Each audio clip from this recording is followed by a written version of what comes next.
Mari kita membuka Alkitab kita di dalam Injil Yohanes pasal 20 ayat 19 sampai 23. Kita mundur satu perikop ya dari minggu lalu. Kita baca silih berganti ayat 19. Saya baca ayat 19, Bapak Ibu 20, ayat terakhir 23 kita baca bersama-sama. Demikianlah firman Tuhan. Ketika hari sudah malam pada hari pertama minggu itu, berkumpullah murid-murid Yesus di suatu tempat dengan pintu-pintu yang terkunci karena mereka takut kepada orang-orang Yahudi. Pada waktu itu datanglah Yesus dan berdiri di tengah-tengah mereka dan berkata, "Damai sejahtera bagi kamu." Dan sesudah berkata demikian, Ia menunjukkan tangannya dan lambungnya kepada mereka. Murid-murid itu bersukacita ketika mereka melihat Tuhan. Maka kata Yesus sekali lagi, "Damai sejahtera bagi kamu. Sama seperti Bapa mengutus aku, demikian juga sekarang aku mengutus kamu."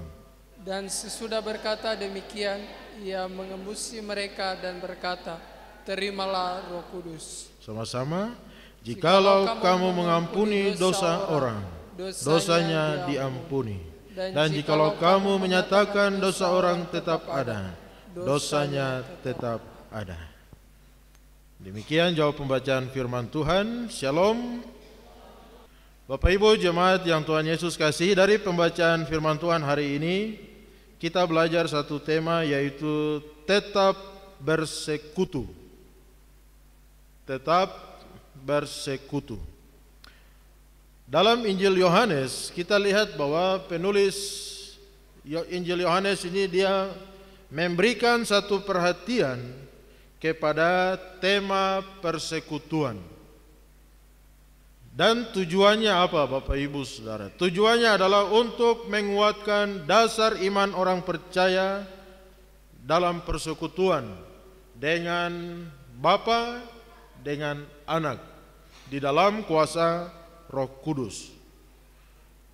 Nah, coba kita lihat di dalam Injil Yohanes pasal 17 ayatnya yang ketiga. Ini tentang doa Yesus untuk murid-murid ya. "Inilah hidup yang kekal itu, yaitu bahwa mereka mengenal Engkau, satu-satunya Allah yang benar, dan mengenal Yesus Kristus yang telah Engkau utus," dan seterusnya. Jadi dalam persekutuan itu dasarnya adalah pengenalan kepada Allah Bapa dan juga Yesus Kristus yang Dia utus, yang menjadi juru selamat bagi kita. Jadi tujuan daripada persekutuan adalah menguatkan dasar iman orang percaya. Persekutuan itu tidak ada tujuan yang lain. Tujuannya adalah untuk menguatkan iman kita, kasih kita, pengharapan kita kepada Tuhan atau di dalam Tuhan, dan di dalam kehidupan persekutuan berjemaat satu dengan yang lain. Dan lihat bahwa persekutuan itu berlangsung atau terjadi itu dalam segala situasi, dalam segala keadaan. Dan persekutuan itu hanya bertahan kalau memang orang-orang itu hanya bergantung, bersandar kepada Yesus Kristus, Mesias, Sang Anak Allah itu. Nah, dalam pembacaan Yohanes 20 ayat 19 sampai 23, kita melihat bagaimana persekutuan para murid. Persekutuan yang mereka lakukan ini persekutuan ketika mereka berada dalam situasi yang krisis. Tetapi pada akhirnya persekutuan itu tetap bertahan karena Tuhan Yesus yang bangkit itu, Dia datang dan memberikan sukacita kepada mereka. Tuhan Yesus yang mati bangkit itu, Dia datang dan memberikan kehidupan kepada mereka. Nah, oleh sebab itu kita renungkan bagaimana ketika Tuhan Yesus itu hadir di dalam persekutuan, Tuhan Yesus mengubah suasana ketakutan yang dialami oleh para murid, itu diubah menjadi penuh damai sejahtera. Sehingga para murid mereka siap untuk diutus. Mereka siap untuk menjadi saksi Kristus. Nah, kalau kita perhatikan di dalam ayatnya yang ke-19, ada 3 bagian ya yang kita renungkan. Ayat 19 kita lihat bagaimana keadaan para murid. Di sana dikatakan bahwa ketika hari sudah malam pada hari pertama minggu itu, berkumpullah murid-murid Yesus di suatu tempat dengan pintu-pintu yang terkunci, karena mereka takut kepada orang-orang Yahudi. Nah, jadi lihat bahwa para murid berkumpul itu pada hari pertama minggu itu. Hari kalendernya orang Yahudi, hari pertama itu hari Minggu. Jadi 1 minggu 7 hari. Begini ya. Hari pertama itu hari Minggu. Hari ke-7 itu hari Sabtu. Sabat itu ya. Nah, di dalam perjanjian baru kita lihat kenapa para murid, para pengikut Kristus ibadahnya itu hari Minggu. Karena memang memperingati hari kemenangan, hari kebangkitan Tuhan Yesus Kristus. Sehingga hari ini kenapa orang Kristen ibadah hari Minggu, tidak lagi di hari yang ke-7, hari Sabtu itu ya. Karena kita merayakan, memperingati hari kebangkitan Yesus Kristus. Dan itulah hari yang memberikan pengharapan bagi kita orang percaya, bagi kita umatnya. Baik, para murid mereka ada di dalam, ya mereka berkumpul di suatu tempat pintu terkunci karena mereka takut kepada orang-orang Yahudi. Lihat bahwa keadaan mereka adalah mereka sedang mengalami ketakutan. Ketakutan kepada siapa? Kepada orang-orang Yahudi. Ada apa dengan orang-orang Yahudi sehingga mereka begitu takut? Dan ketika mereka berkumpul, pintu semua kunci rapat. Karena ini bahaya. Kenapa mereka takut kepada orang Yahudi? Karena mereka berpikir bahwa kalau Yesus saja dibunuh oleh orang-orang Yahudi ini, berarti mereka para murid yang selama ini sudah dipanggil, yang ikut berjalan bersama-sama dengan Yesus selama Yesus melayani itu, pasti mereka juga akan dihabisi. Pasti mereka juga akan dibabat. Pasti mereka juga akan dibunuh. Seperti atau sebagaimana yang Tuhan Yesus alami. Dan ini suatu ketakutan yang luar biasa. Berhadapan dengan antara hidup dan mati. Mereka terancam. Mereka ada dilema, serba salah. Dan perhatikan bahwa tidak hanya takut kepada orang Yahudi, tetapi iman mereka sendiri ini sedang terguncang. Iman sedang terguncang karena Yesus sang guru itu sudah mati. Bahkan mati bukan mati biasa-biasa. Ini mati dengan tragis, mati dengan cara yang tidak wajar. Orang yang mati di salib itu orang yang terkutuk. Dia melakukan kejahatan yang luar biasa. Sehingga ini menjadi suatu goncangan iman yang luar biasa kepada para murid. Dan tidak hanya itu Bapak Ibu Saudara, para murid juga mereka kecewa, sedang diliputi dengan rasa kekecewaan yang luar biasa. Karena harapan kepada Yesus yang kelak menjadi raja, menjadi penyelamat yang akan membebaskan mereka daripada tawanan daripada orang-orang Romawi itu, ternyata sudah putus. Kalau begitu siapa lagi yang bisa diharapkan? Yesus inilah yang kita harapkan. Kita sandarkan semua pengharapan kita kepadanya, tetapi semua sirna. Jadi Bapak Ibu bisa bayangkan apa yang sedang terjadi dalam diri para murid. Ini bukan hanya dalam satu hal, tetapi sedang berkecamuk di dalam pikiran mereka, di dalam hati mereka, perasaan mereka, jiwa mereka. Apa yang akan terjadi nanti ke depan? Masa depan seperti apa? Ini sesuatu yang masih samar-samar, bahkan gelap bagi mereka. Lalu yang kedua, kita lihat bahwa Yesus hadir dalam persekutuan. Pada waktu itu datanglah Yesus dan berdiri di tengah-tengah mereka dan berkata, "Damai sejahtera bagi kamu." Puji Tuhan, Bapak Ibu Saudara, waktu para murid sedang mengalami ketakutan itu, Alkitab catat bahwa Tuhan Yesus hadir tepat waktu di tengah-tengah mereka. Tuhan Yesus hadir di tengah-tengah perkumpulan mereka, di tengah-tengah persekutuan mereka. Persekutuan dengan segala macam gejolak perasaan, suasana yang sedang tidak aman, tidak baik-baiknya. Dan perhatikan bahwa mereka saat itu ya memang tidak ada di dalam bait Allah, sebagaimana situasi normal pada umumnya. Karena kalau mereka tahu mereka ke bait Allah, berarti itu tidak ada cerita lain. Itu treks datang dengan pasukan lengkap, jangan ada yang bergerak. Entah tembak kah, entah tangkap kah, pukul kah, dan lain sebagainya. Mereka ada di dalam rumah dan ketakutan, tapi mereka tetap berkumpul. Dan di sana Tuhan Yesus hadir di tengah persekutuan mereka. Perhatikan ayat 19b itu, datanglah Yesus dan berdiri di tengah-tengah mereka. Ini bahwa memang Yesus hadir di tengah-tengah mereka. Yesus ada di dalam persekutuan. Dia tidak absen ketika para murid ini berkumpul.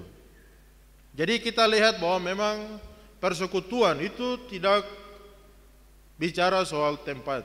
Di gedung kah, tidak di luar gedung kah, di dalam hutan pun, ketika mereka berkumpul bersekutu, persekutuan itu ditentukan daripada kehadiran Tuhan Yesus. Tuhan Yesus hadir di tengah persekutuan, maka persekutuan itu menjadi indah. Persekutuan itu menjadi manis, menjadi luar biasa. Dan dalam Matius 18 ayat 20 itu memang di mana dua orang berkumpul atas nama Tuhan, Tuhan hadir di tengah-tengah mereka. Kenapa 2-3 orang? Ini bilangan yang kecil. Kalau dia kelompok, ini kelompok yang paling kecil. 2-3 orang, Tuhan dia tetap hadir. Dan Bapak Ibu Saudara yang Tuhan Yesus kasih, lihat bahwa inilah indahnya sebuah persekutuan Kristen. Kita bersekutu bersama dengan orang percaya lainnya. Dengan untuk menguatkan iman, kita memuji dan menyembah Tuhan. Di sana Tuhan hadir. Dan kehadiran Tuhan inilah yang luar biasa. Kehadiran Tuhan itulah yang membuat suatu perubahan, yang membuat suatu sukacita yang besar di tengah-tengah kehidupan para murid. Jadi kita lihat yang kedua di situ adalah kehadiran Yesus sendiri. Pintu semua sudah terkunci, tapi kenapa Yesus bisa hadir? Ini kan sesuatu juga yang mungkin para murid awalnya ragu-ragu. Loh, ini siapa ini? Ini benar-benar Yesus kah? Guru kah? Atau ini orang ketiga ini? Lalu yang ketiga kita renungkan bahwa berkat dalam persekutuan. Waktu Yesus hadir dalam persekutuan mereka, apa yang dialami oleh para murid?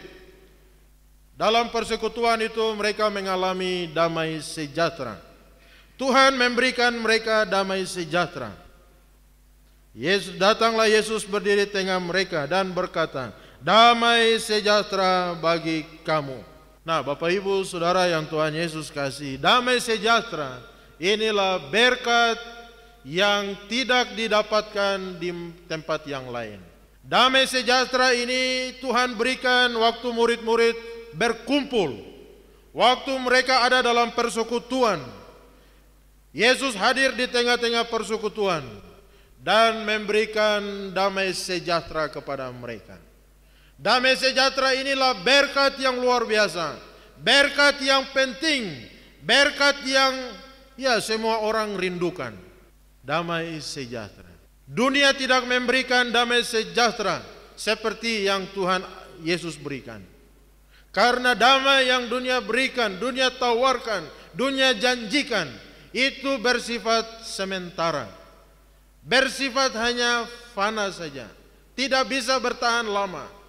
Bapak Ibu Saudara, dunia janjikan sesuatu yang tidak bertahan lama. Semua hanya sementara saja. Nah, tetapi Tuhan Yesus hadir dan memberikan damai sejahtera kepada mereka. Damai sejahtera inilah yang tidak dimiliki oleh orang-orang dunia. Orang dunia punya damai sejahtera itu kalau ada, nanti kalau sesuatu itu tidak ada, damai langsung hilang.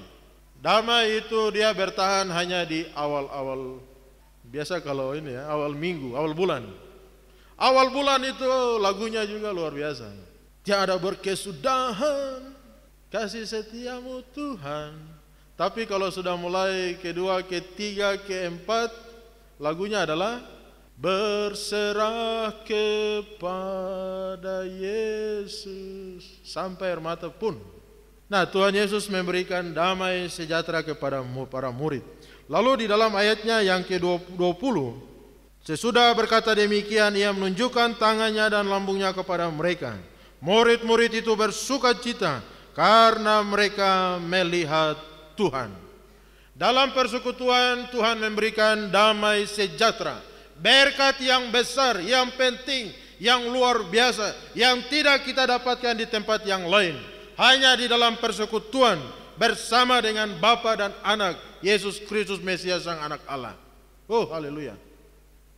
Dan lihat bahwa waktu para murid melihat Tuhan, melihat Yesus, lalu Tuhan Yesus meneguhkan iman mereka. Lihat tanganku, lihat lambungku, inilah aku. Dan karena ya tangan yang dipaku, berlubang paku, lambung yang tertombak itu adalah tanda kemenangan daripada Yesus. Dia yang sudah benar-benar telah mati ya, karena segala dosa-dosa kita. Tapi dia bangkit, dia menang, dia hidup. Sehingga ketika para murid melihat Tuhan itu, melihat Yesus di dalam persekutuan itu, mereka bersuka cita. Dan ini juga berkat yang luar biasa. Ada satu sukacita di tengah-tengah situasi krisis, situasi ketakutan, situasi kecewa yang begitu hebat melanda kehidupan mereka. Tetapi waktu mereka melihat Yesus, ada satu sukacita. Sukacita yang luar biasa karena melihat Yesus.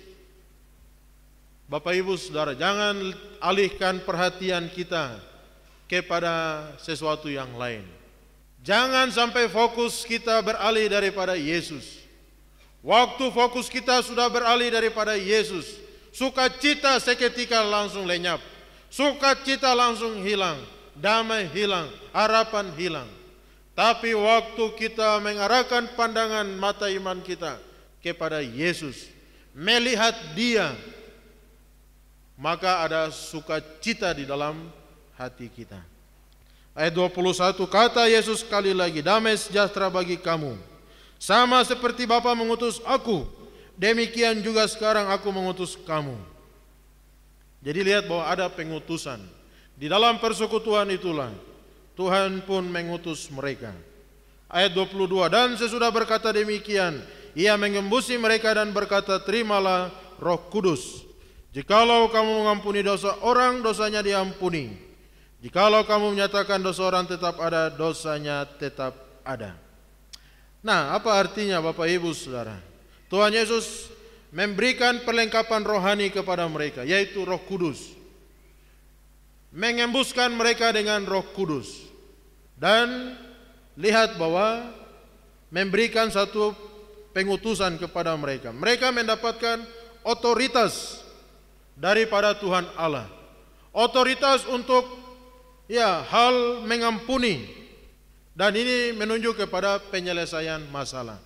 Bapak Ibu Saudara, seringkali masalah itu muncul karena memang orang susah mengampuni.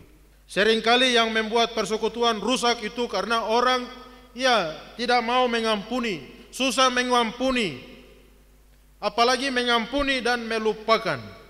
Ini sesuatu yang sulit. Mungkin kita bilang kita mengampuni, tapi kita belum lupakan.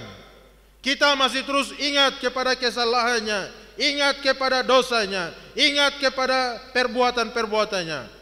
Nah, Tuhan memberikan otoritas kepada mereka. Terimalah Roh Kudus, karena Roh Kuduslah yang memampukan kita untuk menyelesaikan masalah-masalah yang lain. Masalah pribadi kita dengan orang lain, pribadi kita dengan relasi-relasi yang ada. Jikalau kamu mengampuni dosa orang dan seterusnya. Bapak Ibu Saudara, orang kalau tidak mau mengampuni, ini kan berarti kasih, bermasalah dengan kasih. Kasih itu sudah tipis, kasih itu sudah berkurang, sehingga dia tidak bisa lagi mengampuni, tidak bisa lagi memaafkan dan melupakan semuanya. Hanya Yesus yang bisa memberikan kita kemampuan, kekuatan, kuasa menyelesaikan masalah-masalah yang ada. Dan perhatikan masalah pengampunan, ini penting. Tuhan Yesus dia bilang bahwa siapa yang tidak mengampuni, berarti dia ini belum, karena kita saja sudah diampuni luar biasa oleh Tuhan. Kenapa kita tidak bisa mengampuni orang lain? Kita masih mengingat-ingat, saya sudah ampuni, Tuhan kasih saya kekuatan, tapi lihat mukanya saja tidak mau. Apalagi ketemu, lihat dia muncul langsung belok, buang muka. Ini orang Kristen yang model apa ini? Ini orang Kristen yang belum beres. Hatinya ini masih busuk, penuh dengan kepahitan, kebencian dan semua sakit-sakit yang lain. Sudah bau busuk, sampah, penuh dengan sampah. Sehingga kita tidak bisa menjadi berkat, kita tidak bisa mengampuni orang lain. Dan kalau semua sampah itu kumpul dalam hati, membuat kita menderita, membuat kita sengsara, membuat kita sendiri tidak ada damai, tidak ada sukacita, dan mulai timbul segala macam hal yang lain. Dan itulah dosa yang bercokol di dalam hati kita. Bapak Ibu Saudara yang Tuhan Yesus kasih, ada satu orang yang dia sakit luar biasa, berobat susah, sampai satu kali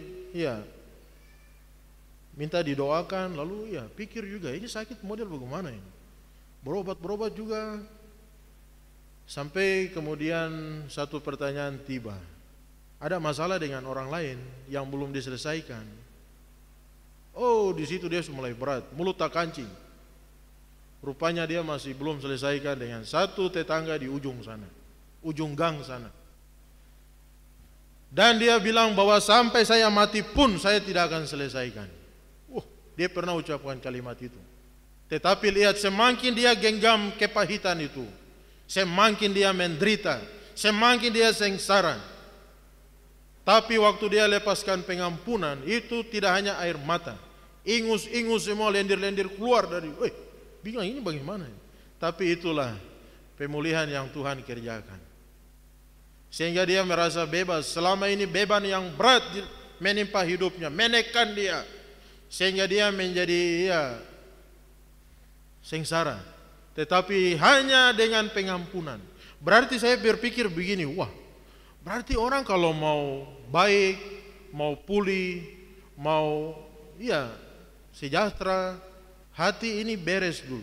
Kalau hati ini beres, itu yang lain itu luar biasa. Suami masih benci sama istri, benci suami, suami benci lagi dengan baku benci semua Benci, kepahitan tidak boleh ada dalam hati kita. Kita benci kepada orang lain, maka kita akan merancangkan semua kejahatan, 1001 macam dosa. Satu dosa itu dia akan melahirkan dosa-dosa yang lain, beranak dosa, dosa beranak dosa Nah, hari ini kita punya kebencian, kepahitan kepada siapa? Kepada atasan kita, kepada teman kantor kita, kepada orang yang menyakiti kita. Lepaskan pengampunan, maka engkau akan melihat bagaimana Tuhan akan memulihkan hidupmu. Lepaskan pengampunan. Hanya kuasa Roh Kudus yang memampukan kita untuk melakukan kebenaran Tuhan. Kalau kita masih hidup di dalam hal-hal yang tadi, itu kita ada dalam kedagingan. Kedagingan itu bertentangan, bertolak belakang dengan kebenaran. Hanya kuasa Roh Kudus kita bisa menghasilkan buah-buah kebenaran itu. Nah, Bapak Ibu Saudara, Tuhan Yesus hadir dan memberikan mereka Roh Kudus, memberikan mereka otoritas dalam hal pengampunan. Dan ini menunjukkan kepada penyelesaian masalah. Kita harus hadir dan menyelesaikan masalah. Jangan kita hadir justru bikin masalah tambah menjadi rumit. Kita harus datang dan menyelesaikan masalah. Karena kita inilah agen-agen perubahan, agen-agen yang akan merubah dunia ini. Jangan kita datang, kita justru bikin kompor menyala, api tambah menyala besar lagi. Berarti kita ini perusak, kita ini pengacau, dan kita ini menjadi agen-agen daripada si jahat. Bapak Ibu Saudara, Yesus bangkit dan memberikan satu berkat yang luar biasa kepada murid. Sehingga mereka diutus kepada dunia. Diutus untuk menjadi saksi Kristus. Bagaimana mereka bisa menjadi saksi Kristus kalau mereka benci kepada orang Yahudi itu sendiri? Kamu ini sudah yang salibkan Yesus. Kamu ini sudah yang menganiaya kami. Kamu ini sudah yang membunuh Tuhan kami Yesus Kristus. Mereka tidak bisa menjadi berkat Tuhan kepada seluruh dunia. Mereka hanya menjadi berkat di dalam kelompok kecil mereka saja. Nah, Bapak Ibu Saudara, puji Tuhan. Apa artinya persekutuan bagi kita? Kalau hari ini kita bilang persekutuan saja mau, tidak hadir persekutuan juga tidak apa-apa. Lihat dari bagian ini kita belajar bahwa persekutuan ini penting. Karena di sana Yesus hadir. Yesus memberikan berkat yang luar biasa yang tidak kita dapatkan di tempat yang lain. Makanya Daud dia pernah berkata bahwa lebih baik satu hari di pelataran bait Allah daripada 1000 hari di tempat di kemah-kemah orang fasik. Di kemah orang fasik itu tidak ada berkat yang luar biasa itu. Bapak Ibu Saudara, kenapa persekutuan ini penting buat kita? Karena dalam persekutuanlah kita akan diteguhkan kembali, kita akan diperbaharui kembali. Saya bayangkan bahwa memang persekutuan ini dia macam bengkel. Orang masuk ke sana dia dibaharui lagi, dia siap untuk bergerak lagi. Motor rusak kan tidak mungkin kita tahan terus di rumah. Tahan di rumah sampai kapan? Bisa pakai, bisa dorong. Bisa bawa orang, bisa tambah tenaga dorong lagi. Harus pergi dan perbaiki dia. Dalam persekutuanlah Tuhan akan memulihkan kita. Tuhan akan membersihkan kita. Tuhan akan membuat kita semakin tajam lagi. Semakin kita berbuah lagi. Nah, kalau begitu apa komitmen kita terhadap persekutuan? Kita yang sudah ditebus, diselamatkan, apa komitmen kita dengan persekutuan? Kita harus tampil beda dengan orang-orang yang tidak mengenal Tuhan. Orang-orang yang belum percaya, yang masih ada dalam kegelapan. Mereka anak-anak dunia ada di bawah kuasa si jahat. Kita harus tampil beda. Kita punya komitmen dengan Tuhan, komitmen dengan persekutuan. Karena persekutuan itulah panggilan Tuhan, calling Tuhan bagi kita semua. Tuhan yang mengundang kita ada dalam persekutuan. Karena dalam persekutuan Tuhan siap memberikan berkat kepada kita. Mari responi panggilan Tuhan. Responi undangan daripada Tuhan bagi kita. Kalau kita dapat telepon, kalau dari orang yang biasa-biasa saja, apa respon kita? Telepon masuk, kasih tinggal. Langsung tolak. Langsung. Tapi kalau orang yang penting, Bapak Ibu jawab ke tidak? Jawab ya. Karena penting. Nah, kalau Tuhan yang panggil kita jawab ke tidak? Pilihan ada pada kita masing-masing. Mari tetap ada dalam persekutuan. Dalam persekutuan kita terus dipulihkan oleh Tuhan. Dunia ini hari ini kita lihat masalah semua. Tidak lagi ada harapan di dalam dunia ini. Tapi di dalam persekutuanlah Tuhan akan terus memulihkan kita. Sehingga kita bisa kembali fokus, kita bisa tetap kuat, kita mengerti apa yang Tuhan mau dan lain sebagainya. Kiranya Tuhan memberkati, kita berdoa.